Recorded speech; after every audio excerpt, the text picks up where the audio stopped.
أحداث مباراة القمة اللي الأهلي ما حضرهاش، أو الأهلي طلب إلغائها، أو الأهلي طلب تأجيلها، أو الأهلي طلب إنه مش هيلعبها غير بشروطه أو غير بحكام أجانب، أو اللي الأهلي انسحب منها. شوف أنت فين من أطراف القصة. أنا قلتها لك بكل المسميات وقلتها لك بكل المعاني. أنت زملكاوي أو ليك حد واسطة في اتحاد الكورة، ليك حد بيلعب مثلا في الرابطة فتمام اعتبر الأهلي منسحب. أنت أهلاوي معتدل او اهلاوي متبني القناعه بتاعت ان النادي الاهلي ما ينفعش ينسحب عشان يطالب بحقه، او الاهلي ما ينفعش ما يجيش عشان يطالب بحقه، فقلت لك خلاص الاهلي انسحب او الاهلي طلب تاجيل المباراه. انت شايف ان الاهلي ما كانش ينفع ان هو يلعب الماتش ده غير بحكام اجانب، فانا برضو قلت لك ان الاهلي طلب ان هو يلغي المباراه او اعتذر عن المباراه لحد ما يكون في حل واضح او في حكام اجانب. مهما كان الطرف اللي انت منه في القصة، الفيديو ده مهم جدا جدا جدا ليك. ليه بقى الفيديو ده مهم جدا ليك؟ عشان الفيديو ده في اخره احنا هنقول ايه اللي هيحصل بالظبط، وهم حاجة من اتنين ملهمش تالت. يعني فعليا هم حاجة من اتنين ملهمش تالت. وهتقول في واحد انا شفته على اليوتيوب اتكلم عن القصة دي وقال اللي فعليا هيحصل. وده يعني خليني اقول لك كده ايه، انا جايبها لك من الكنترول. يعني المعلومات اللي موجوده في الفيديو ده اعتبرها كده ان هي جايه من الكنترول، لان بلا شك بلا شك المباراه بتاعت امبارح، ولا هتبقى بقى اول امبارح اللي ما اتلعبتش دي، هي القشه التي قصمت ظهر البعير. دي فعلا اللي هتغير شكل الكوره المصريه.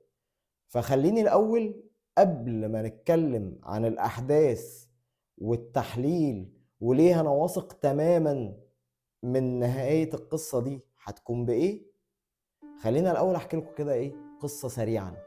كان في اتنين إخوات تجار. الاتنين دول هما اللي مسيطرين على التجارة في بلدهم وفي الدولة بتاعتهم بشكل كامل. الاتنين ناجحين، الاتنين بيعرفوا ينجحوا، الاتنين بيعرفوا يبيعوا، والاتنين بيبيعوا نفس المنتج. وده ليه زباينه وده ليه زباينه. بعد فترة من الوقت من التنافس الشريف بينهم، في أخ منهم بدأ إن هو ياخد بالأسباب. هو أنا المفروض أعمل إيه عشان أطور من شغلي؟ هو بره بيعملوا إيه عشان يطوروا من شغلهم؟ وأخ تاني تمسك بالفكر القديم بتاعه باللي هو بيعمله وبالتنظير على أخوه، إن لأ، بيغش في الميزان عشان كده بينجح، بيجيب منتجات مضروبة، أصل في تجار تانية بيساعدوه، أصل مجلس المدينة أو الناس المسؤولة بيساعدوه، أصل مجلس الوزراء بيساعده. هو ما بينجحش كده، ما بيكسبش كمية الفلوس دي عشان هو شاطر، هو بينجح عشان المساعدات. وبدل ما يبص في ورقته بقى مركز قوي ان هو يبص في ورقة اخوه، ويشوف اخوه بيعمل ايه، ويشوف اخوه مين بيساعده، ويشوف اخوه انه ناجح.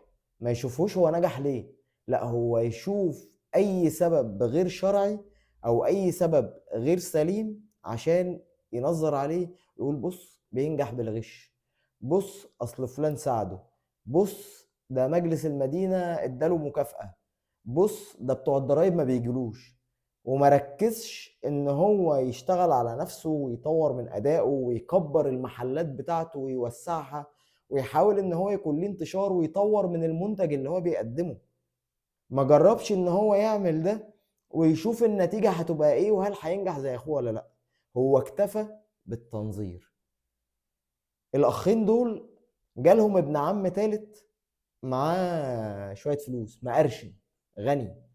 ابن عمهم التالت ده قرر ان هو يجي ينافسهم في الشغلانه. فعمل ايه؟ مين شغال عند احمد؟ فلان وفلان وفلان، هاتهم. مين شغال عند محمد وشاطر؟ فلان وفلان وفلان، هاتهم.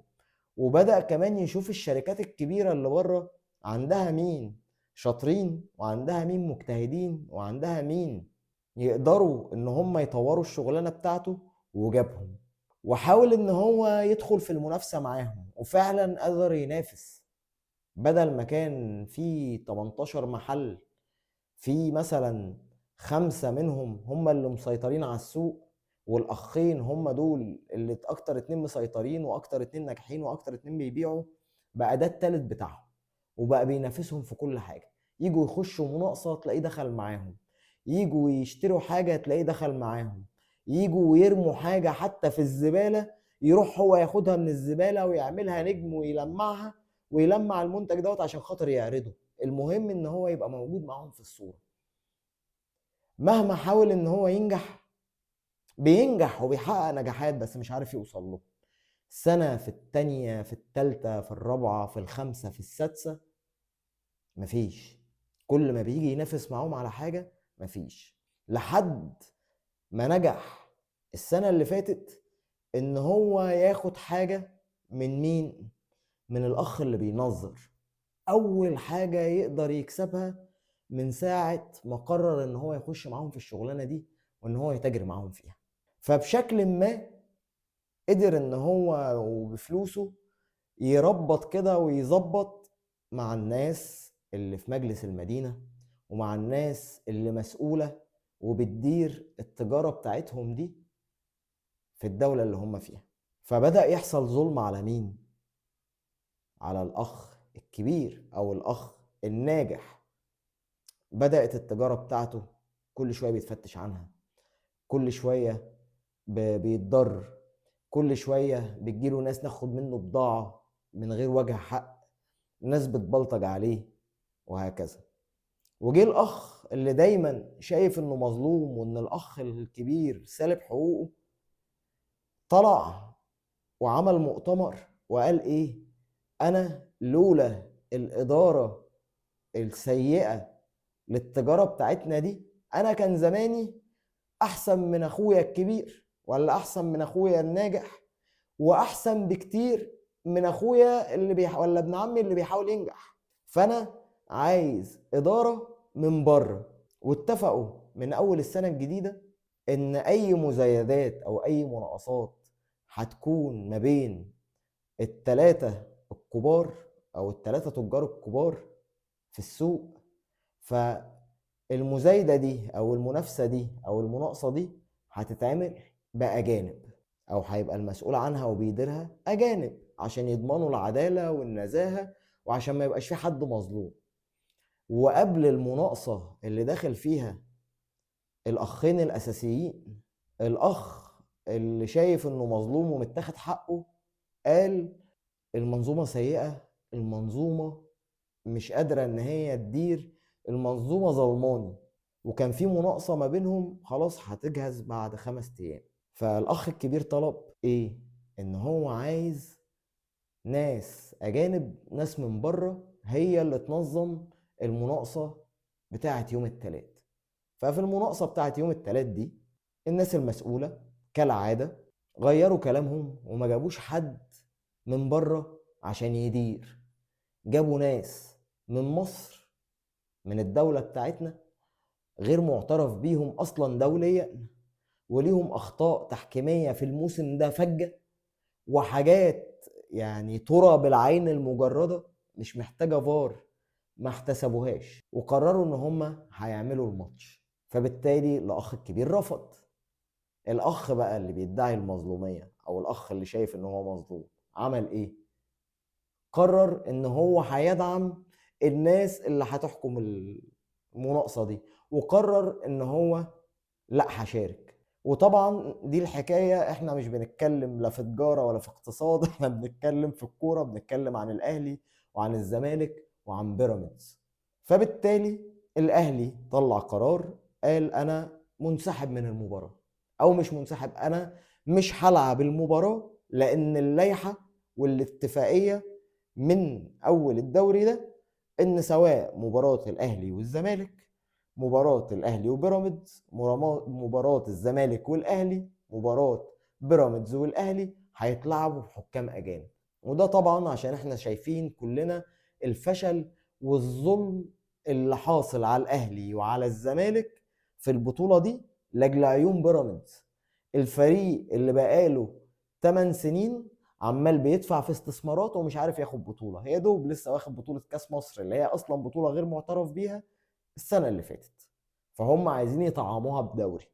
فتطعيمها بدوري بقى ده يجي على حساب مين؟ على حساب الاتنين الاساسيين اللي بينافسوا، اللي هو الاهلي والزمالك. فالاهلي لما لقى المسرحيه دي كده، ولقى ان جدول الدوري تم الاعلان عنه الساعه 4 فجرا من اسبوع، ولقى ان التاكيد على وجود حكام مصريين في المباراه يوم الاثنين الساعه 10 مساء، فراح مطلع بيان وقال يا جماعه انا عندي اجتماع طارئ هيحدد مشاركتي في المباراه وهيحدد مشاركتي في الدوري. فبالتالي عمل اجتماع الساعة 10 الصبح يوم الثلاث، الساعة 11 طلع قرار انه رافض تماما انه يلعب المباراة بوجود حكام مصريين. قال دبروا حكام وانا موافق، حكام اجانب تمام، حكام عرب تمام، حكام مصريين انا مش لاعب، انا مش جاي. ولو اتخذ اي قرار بلعب المباراة او اعتباري ان انا منسحب، فانا مش هستكمل مسابقة الدوري وهصعد مع الفيفا. ده اللي الاهلي قالوا بشكل واضح وبشكل كامل. طب مستند على ايه اهلي في الكلام ده؟ قال والله انا مستند على اللائحه بتاعه الرابطه ان المباراه دي المفروض تقام بحكام اجانب، وخصوصا لما قال نادي الزمالك قال انا معيش ادفع لحكام اجانب، الرابطه بعتت جواب لاتحاد الكوره بتبلغه ان هي على استعداد لدفع المبلغ بتاع الحكام. فالاهلي من ناحيته انا دافع 45,000 دولار عشان مباراه الدور الاول عشان تبقى اجانب، يجي العب الماتش التاني بمصريين ليه؟ ما انا دفعت. طب انا ما كنتش هدفع بقى في الماتش بتاعي. دي رقم واحد. رقم اتنين، فين العداله واللعب النظيف في ان اول مباراه في الدور الاول تتلعب بحكام اجانب والمباراه بتاعت الدور التاني تتلعب بحكام مصريين؟ فين النظافه في كده؟ فين المساواه؟ فين العدل اللي نادي الزمالك بيطالب بيه؟ هو ده كده مش هيبقى ظلم؟ واعلن النادي الاهلي وجهز، قال وصل حكام اجانب انا هروح، ما وصلش فانا لن العب المباراه، وان المباراه يتم تاجيلها لحين اشعار اخر، لحد ما يبقى في حكام اجانب او حكام عرب يديروا مباراه القمه. طيب عشان علم اتحاد الكوره ووزاره الشباب والرياضه بحق الاهلي في ده، وعشان علمهم ان الاهلي لو اشتكى او صعد الشكوى للفيفا هتبقى خراب على الكل، وزير الشباب والرياضه اتدخل وتواصل مع، يعني وزير الشباب والرياضه جاله علم بالموضوع ده الساعه 2، من الساعه 2 لغايه الساعه 4 كان نسق مع الاتحاد السعودي لكرة القدم، وبالفعل بعتوا طقم حكام عرب من السعودية وصل القاهرة يوم الثلاثاء الساعة 12 إلا ربع. يعني في طقم حكام جه الساعة 12 إلا ربع. فلو النادي الأهلي موقفه ضعيف أو النادي الأهلي موقفه سيء، ما كانش وزير الشباب والرياضة هيتدخل في حاجة زي كده، وما كانش هيبقى اتحاد الكورة عنده التخوف ده، وما كانش رابطة الأندية لحد دلوقتي ما أعلنتش فوز الزمالك وانسحاب النادي الأهلي.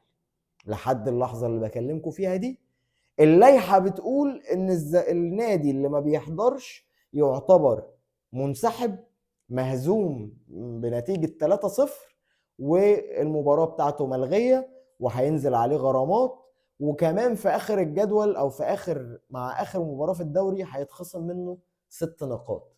ده اللائحة بتقول كده، يعني اللائحة بتقول كده. بس هل اللائحة دي ينفع ان هي تتطبق في الحالة بتاعتنا؟ هو ده بقى السوكسيه وهو ده الافيه، ان لا اللائحة دي ما ينفعش تتطبق، لان المباراة دي كان مشترط ليها وجود حكام اجانب او حكام عرب او حكام من اي جنسية تانية، ما ينفعش حكم مصري انه يديرها، لان دي شروط الشكل ده من الدوري. فانا شايفك يا اللي بتقول لي طب ما اشمعنى ماتش الاهلي وبيراميدز ما تجابش فيه حكام اجانب؟ هقول لك عشان لا النادي الاهلي طالب ولا نادي بيراميدز طالب. مفيش نادي منهم اعترض على وجود حكام مصريين، لكن النادي الاهلي تقدم بطلب بحكام اجانب لمباراه الزمالك، وعلى هذا الاساس رابطه الانديه تقدمت بطلب لاتحاد الكوره، لان هو الجهه المسؤوله عن استقدام حكام اجانب والتواصل مع اتحادات كره القدم العالميه انه يجيب حكام. فاتحاد الكرة عمل ايه؟ راح مخبي الجواب في الدرج، زي ما خبوا جواب ماتش الاهلي والوداد بتاع دوري ابطال افريقيا 2022 في الدرج. وطبعا ده كان بقيادة مين؟ كان بقيادة يعني سيء الذكر الاستاذ جمال علام. فبنفس الفكر قالوا كده، وراحوا مطلعين بيان يوم الاثنين الساعة 10 بالليل: والله يا جماعة حاولنا وما عرفناش، جربنا وما نفعش، الماتش هيتلعب بكرة رسمي بحكام مصريين. فالنادي الأهلي على هذا الأساس وعلى أساس هذا البيان قام اعترض وقال: أنا مش لاعب، أو أنا مش هلعب المباراة دي غير بحكام اجانب او حكام عرب. دي القصه الكامله، سواء بقى انت كنت اهلاوي او كنت زملكاوي، دي القصه اللي مفيش عليها اعتراض. اللي انا بقى يعني بعتذر عن الاطاله فيه، وجاي عشان احكيه لكم واقوله لكم في الاخر، ان سعد شلبي المدير التنفيذي للنادي الاهلي اعلن ان الاهلي لن يتقبل قرار الانسحاب، ولن يتقبل خصم النقاط. يعني النادي الاهلي مش هيقبل ان هو يعتبر منسحبا، ولا هيقبل ان تخصم له نقط، وان النادي الاهلي ثابت على موقفه ان في حاله عدم تاجيل المباراه لموعد اخر انه مش هيستكمل مسابقه الدوري العام. طيب، هل اتحاد الكره الحالي والرابطه الحاليه قد مشكله مع الاهلي او مشكله مع الزمالك؟ لا. طب هل الاهلي لو صعد شكوى للفيفا، يعني مصر في كرة القدم مش معروفة بحاجة غير بالاهلي، هو ده الممثل الاوحد لمصر وللكرة الافريقية في كل المحافل العالمية. فالفيفا لما يجي لها شكوى بالشكل ده من الاهلي، هل اتحاد الكورة هيقدر يصمد قدام الشكوى دي؟ ما اعتقدش. فبالتالي ودي من الكنترول واتحاسب عليها، يعني دي من الكنترول واتحاسب عليها، زي ما البيان او زي ما استاذ سعد شلبي طلع وصرح ان النهارده ان الاهلي مش هيستكمل مسابقه او بطوله الدوري العام في حاله تم احتساب المباراه كانسحاب، وزي ما الاهلي قال في البيان ان في حاله عدم تاجيل المباراه وعدم وجود حكام اجانب ان هو مش هيستكمل بطولة الدوري العام، فهو ده اللي هيحصل. وهنا يا عزيزي دي بقى النقطة اللي كنت بتكلم معاك فيها في اول الحلقة، في حل من اتنين ملهمش تالت. واحد منهم هيحصل وانا مسؤول واتحاسب على الكلام اللي بقوله ده. رقم واحد، ان يتم اعادة مباراة الاهلي والزمالك ويترتب ماتش تاني في اخر الدوري او في شهر 4، يعني يا في شهر 4 يا اما في اخر الدوري خالص، ده احتمال. والاحتمال التاني هو الغاء بطولة الدوري العام لهذه السنة. وفي خبر سمعته من كذا يوتيوبر وقريته على كذا موقع، الخبر ده بيقول ان في 6 أندية غير النادي الاهلي بتطالب بإلغاء البطولة، وإن هي بتأيد موقف النادي الأهلي ضد اتحاد الكورة وضد رابطة الأندية. فأنا بقول لك يا الماتش بتاع الأهلي والزمالك هيتعاد وده حل مستبعد، يا بطولة الدوري العام السنة دي هتتلغي وهنخش في دوامة ملهاش أول من آخر. أتمنى إن أنا أكون بسطت لكم الموضوع وحطيتكم كده على أول الطريق، وعرفتكم ابعاد الموضوع ايه من وجهة نظر النادي الاهلي ومن وجهة نظر الزمالك ومن وجهة نظر اتحاد الكوره وبيراميدز ورابطة الانديه، ونكون عملنا تغطية شاملة كاملة كده للموضوع. يا رب تكون الرسالة وصلت، ونتمنى التوفيق طبعا للنادي الاهلي اولا، ثانيا للكرة المصرية، ويا رب ينصر كل إخواتنا في غزة وفي لبنان وفي سوريا وفي العراق وفي اليمن وفي السودان وفي كل البلاد العربية المتضررة، اللهم آمين. وكل سنة وانتم طيبين، وكل عام وانتم بخير، ورمضان كريم علينا جميعا يا رب. ويا رب يكون شهر مليان خير وسعادة وفرحة ويمن وبركات. وبختم كلامي معاكم بالصلاة على أشرف الخلق أجمعين، سيدنا محمد عليه أفضل الصلاة والتسليم. أشوفكم في فيديو جديد. السلام عليكم.